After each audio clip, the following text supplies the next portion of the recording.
randonnée avec des bergers pour recueillir des informations sur les eaux souterraines dans la vallée de la Roya. Donc, il y a ma collègue Danielle Valdès, qui est enseignant-chercheur comme moi à Métis à Sorbonne Université. Il y a Claire Jordan et sa fille Manon, qui sont des bergères. Et Marjorie, qui est l'artiste graphique, qui fait partie de cette présentation. Alors, le contexte, c'est la vallée de la Roya, le vallon du Queyros, où on s'est plus particulièrement baladé cette fois-là, dans les Alpes-Maritimes. Un site à fort enjeu lié à l'eau et aux risques naturels. Alors, c'est des roches carbonatées, il y a des circulations d'eau qui peuvent être rapides et qui provoquent des tas de désordres, que ce soit des glissements de terrain, des crues et puis aussi des sécheresses. Et tout ça varie très très vite. Et le contexte, c'est que on aimerait monter un projet où on étudierait les interactions entre les dynamiques environnementales, donc l'hydrologie, l'hydrogéologie, les aléas naturels liés au karst en particulier, et le comportement, la perception, les usages de l'eau pour les citoyens. Donc c'est une approche transdisciplinaire et que l'on voudrait participative. Sauf que c'est un endroit où je n'ai pas d'ancrage personnellement. Et donc on a bénéficié d'un contexte favorable aux équipes de Sorbonne Université parce qu'il y avait déjà un projet qui s'appelle le projet Story, qui est financé par Sorbonne Université. Et en particulier un jeune doctorant qui s'appelle Raphaël, un géologue, sédimentologue, qui va étudier les dépôts sédimentaires liés aux différentes crues et qui explique, revient sur le passé des risques naturels dans la région et explique ça aux gens, va régulièrement sur le terrain, fait des conférences dans le monastère de Saorge, qui est par ailleurs une résidence scientifique et culturelle qui offre à la fois le gîte aux gens pour la science et pour la culture. C'est super intéressant, c'est le ministère de la Culture qui offre ça, donc à noter. Un très beau site par ailleurs. Il va dans l'école de Saorge, qui est un tout petit village, parler aux élèves.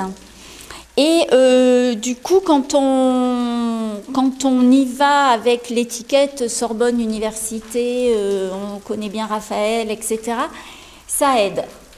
Pour le coup, c'est quand même des gens qui ont vécu des catastrophes. C'est une population très particulière dans les Alpes-Maritimes, surtout ces vallons reculés. Il y a tout un tas d'acteurs dans la société très différents, avec des néo-ruraux, des agriculteurs, des gens très très variés. Beaucoup de politiques, c'est assez compliqué comme milieu à pénétrer.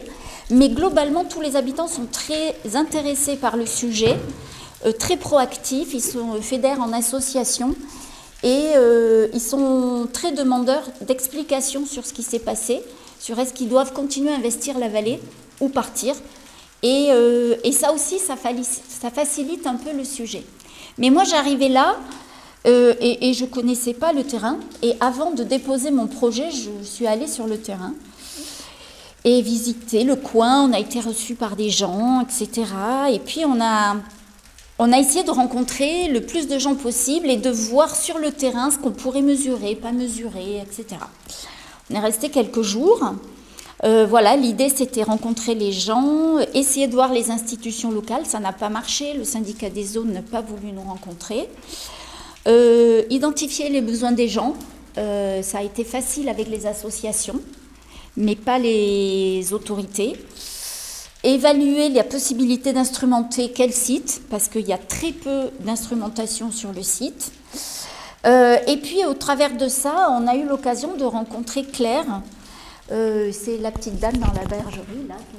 On l'a rencontrée dans sa maison qui est au bord de la Roya, là en bas, et qui nous a dit, mais si vous voulez, demain, je vous montre notre activité, notre bergerie. Il y a un point d'eau à côté où nos animaux vont boire.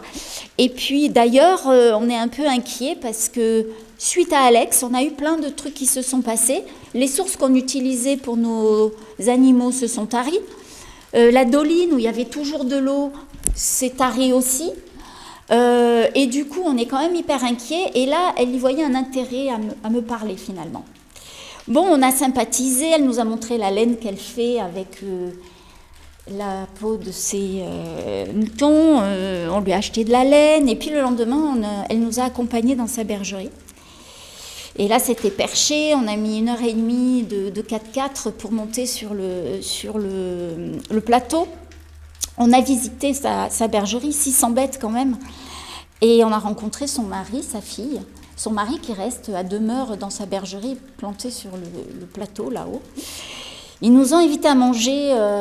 On avait acheté du pain, un peu de fromage, et on a mangé avec eux dans leur demeure. Et là, ça a quand même dénoué beaucoup de choses.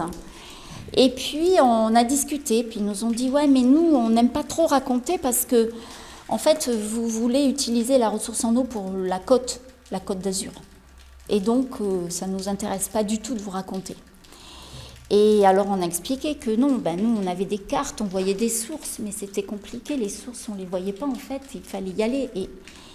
Et la petite Manon nous a dit, mais moi, je les connais toutes, les sources. On y va avec les animaux. Et on est parti se balader. Donc, Manon, Daniel et moi, et on a passé toute une journée à marcher. C'était extrêmement vertical. Et elle nous a montré tous les points d'eau qu'elle connaissait. Et les points d'eau qui bougent en fonction du remplissage du karst. Et elle ne savait pas trop expliquer pourquoi, à certaines périodes, c'était plus haut, plus bas. Et nous, ça nous parlait. On a fait des premières mesures, des premiers échantillonnages. On a beaucoup discuté avec elle, qui veut être bergère avec ses parents, etc. Et donc, on a fait tout un tas de visites hyper pertinentes et on a vu des points d'eau qu'on n'aurait jamais trouvés toutes seules grâce à cette rencontre.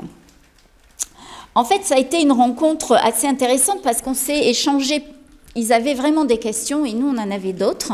Alors, eux, c'était pourquoi il n'y a plus d'eau dans la doline, pourquoi les sources sont asséchées. Est-ce que ça va continuer à évoluer? Parce qu'en fait, après, il y a eu une autre tempête, Aline. Après Alex, ça a été Aline. Et puis, les sources sont revenues. Un peu... Voilà, ça, c'était leur question. Puis nous, on voulait chercher les sources.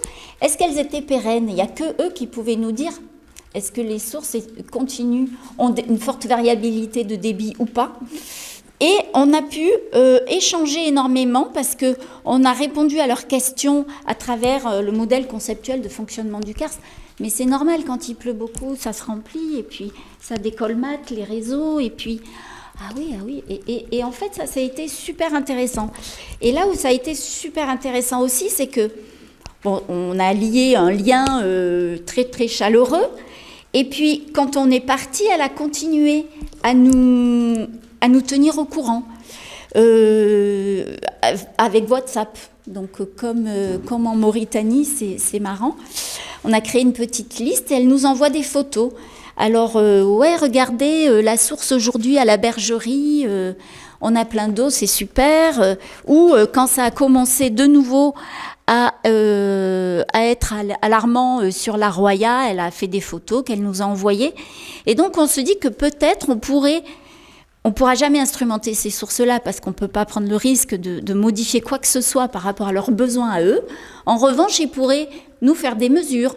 Ils pourraient nous dire ça a varié beaucoup à tel moment. Et peut-être que ça serait de l'information, de la donnée, que sinon on n'a pas.